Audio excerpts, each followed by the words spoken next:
For the big block guys that are having issues with the secondary clutch not being able to go far enough to the right because of the size of the motor, I run it on a jack shaft off the top of the leaf spring plate, and then I got a spline shaft there.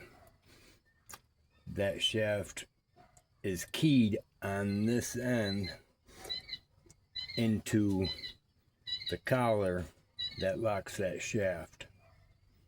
The secondary actually floats on the shaft. It isn't secured other than the keyway. I took the spring out of this old clutch so I can run it at higher gear at a lower RPM. As long as I got my RPMs down to 600, I didn't have an issue with the belt grabbing.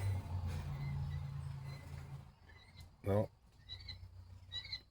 hope this helps somebody.